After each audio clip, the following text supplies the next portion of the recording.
गोर लगे छन बिचारा माता के। बहिन 11हम दिनक कथा हैत, तखन सुनियो अहाँ सब जे 11हम दिनक कथा में की सब हेतै।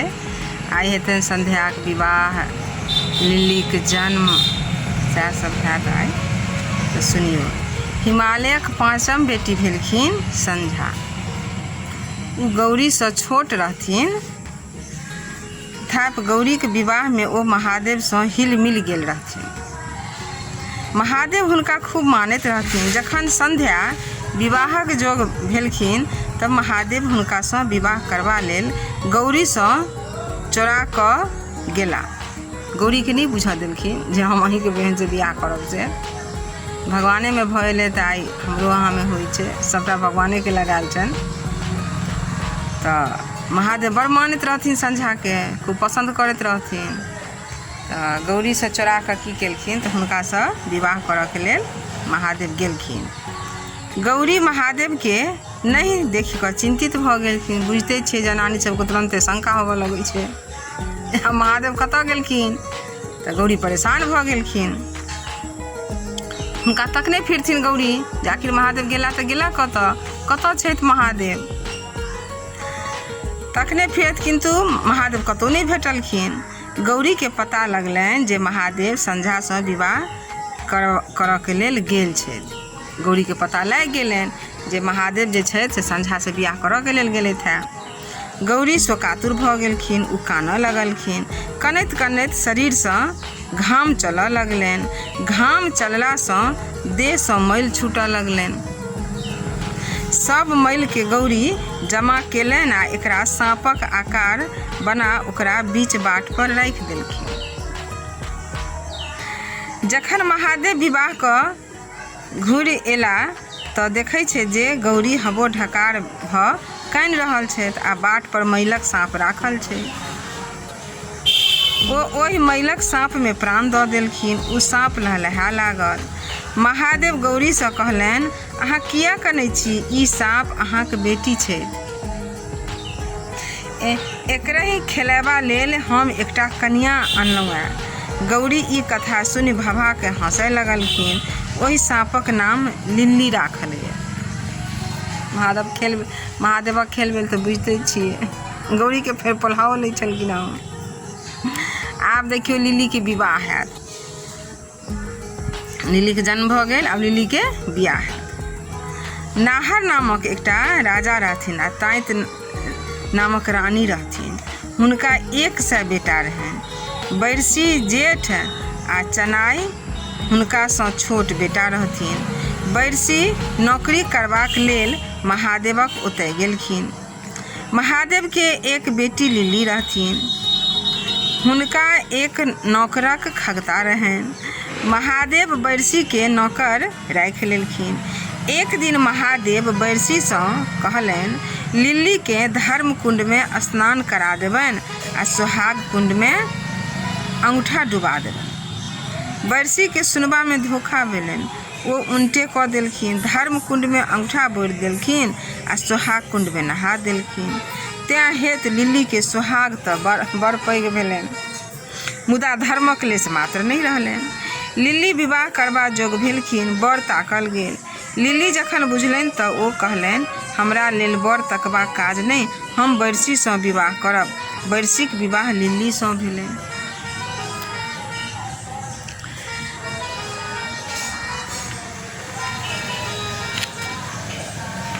आब जे हैत से रवि दिनक कथा छै, पतिव्रता सुकन्या कथा बीच में, तखन एहिसँ आगू कथा हैत। एकटा राजा छलाह। हुनका संतान नहीं छलनि। संतानक लेल ओ 4टा विवाह केलनि। सबसँ छोटकी रानी सँ एक कन्याक जन्म भेलनि। ओ परम सुंदरी आ सुशील रहथि। नाम राखल गेलनि सुकन्या। आई सुकन्या कथा अछि। सुकन्याक स्वभाव तेहन छलनि जे चारू माय हुनका खूब मानैत छलखिन। राजा सेहो सुकन्या के बड़ मानैत छलखिन। जतय ओ जाइत सुकन्या के संग लेने जाइत छलाह। एक दिन राजा भोर में टहलै के लेल निकललखिन। हुनका संग बहुत अमला सब छल। संग में सुकन्या सेहो रहथिन। राजा हास्य विनोद करैत जा रहल छलाह। सुकन्या एक पोखरि लग टहलैत छलीह। ओ देखलनि जे एकटा डिबराक भीड़ जकाँ किछु छैक आ ओहिमे दूटा किछु चमकैत छै। हिनका उत्सुकता भेलनि ओहि चमकैत चीज पर जे ओ की थिकै। ओ अपन आँगुरसँ ओहि चमकैत वस्तुके खोधलखिन। खोधलासँ हुनका आँगुरमे सोनित लागि गेलनि। तखन ओ एकटा काठीसँ ओकरा खोधि देलखिन। ओहि चमकैत वस्तुसँ सोनितक धार बहऽ लागल।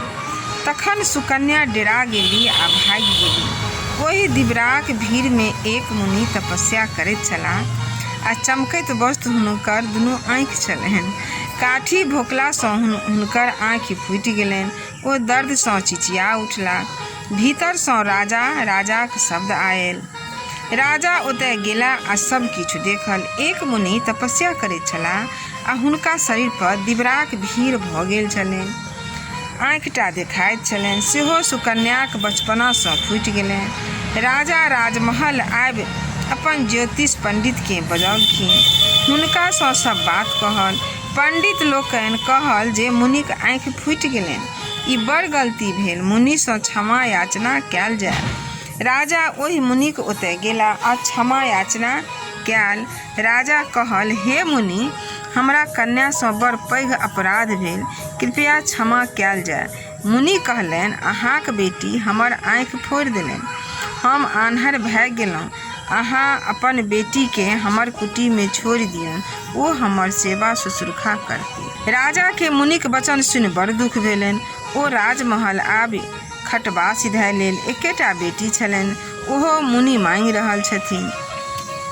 दोसर दिन मुनिक वचन कोना टारब, एहिसँ ओ परम दुखी भऽ गेला।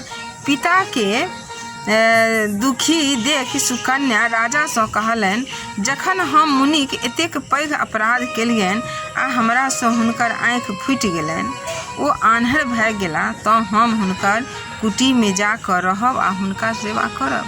सुकन्या तैयार भऽ गेलखिन। राजा सब वस्तुक संग राजकुमारीके विदा करबाक तैयारी कयल, किन्तु सुकन्या किछुओ संगमे नहि लेबऽ गछलखिन। ओ नीक वस्तु आ आभूषण उतारि देलखिन आ बनफूल पहिर सबसँ मिलजुलि कऽ मुनिक आश्रम विदा भऽ गेलखिन। ओतऽ जा ओ मुनिक सेवा मन लगा कऽ करऽ लगली। सुकन्या प्रतिदिन स्नान करबा लेल गंगा जी जाइत। एक दिन रास्तामे हुनका अश्विनी कुमारसँ भेँट भेलनि। अश्विनी कुमार सुकन्यासँ पूछल जे अहाँ राजाक बेटी छी, अहाँ एसगर एतय कतय जाइत छी? सुकन्या सब बात हुनका कहलखिन। अश्विनी कुमार सुकन्याक सुन्दरताक वर्णन कयल आ कहल जे हमरासँ विवाह करू। सुकन्या हुनकर वचन सुनि तमसा गेल। कहलखिन, हम सती छी, हम श्राप देब तऽ अहाँ भस्म भऽ जायब। फेर एहन कथा हमरा नहि कहब। अश्विनी कुमार हुनकासँ कहलनि, यदि अहाँ मुनिके हमरा संग गंगा स्नान करबियनि तऽ ओ हमरे सन सुन्दर भऽ जेता। दोसर दिन सुकन्या मुनिक संग गंगा स्नान करबा लेल लऽ गेलखिन।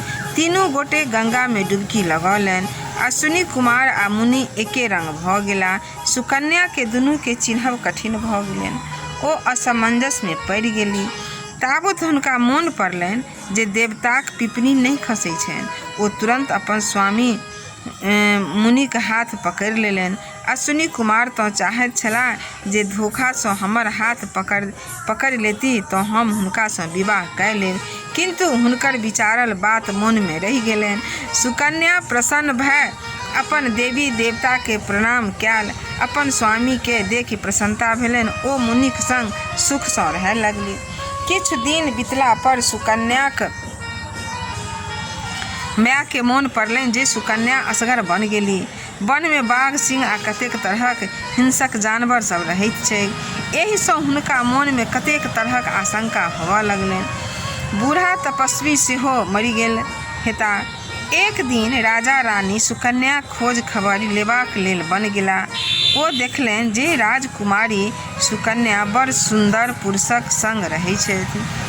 हुनका लोकनि के मन में भेलनि जे आब ई ओहि बुढ़बा तपस्वी के छोड़ि एकरे संग रहैत छथि। सुकन्या अपन माय बाप के देखलनि तऽ हुनका लोकनि के सत्कार करबाक लेल आगू बढ़ली। माय कहलखिन, हम अहाँक ओतय नहीं जायब, अहाँ हमरा लोकनिक नाम हँसा देलहुँ। सुकन्या कहलनि, ई सब अहींक आशीर्वाद सँ भेल। अहाँ लोकनि जखन सब बात सुनब तखन विश्वास करब। जखन ओ अपन जमाय सँ सब बात सुनलनि तखन विश्वास भेलनि जे सुकन्या निर्दोष छथि। हिनका पर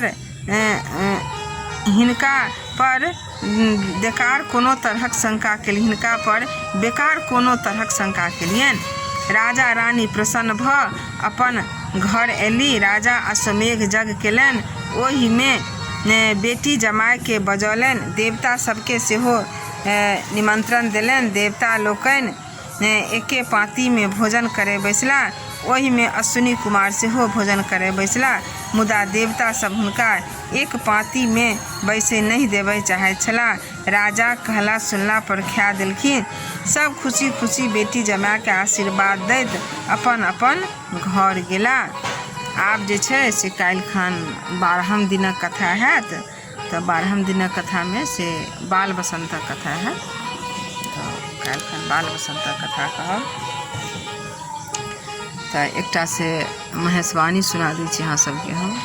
मधुश्रावणी जे महेशवाणी होइ छै ने, तऽ सुनियौ अहाँ सब। कथी ले एहन तप के लागे मना के दुलरिया, कथी ले एहन तप के लागे मना के दुलरिया, सबके हकन कनौल गे मना के दुलरिया, सबके हकन कनौल गे मना के दुलरिया।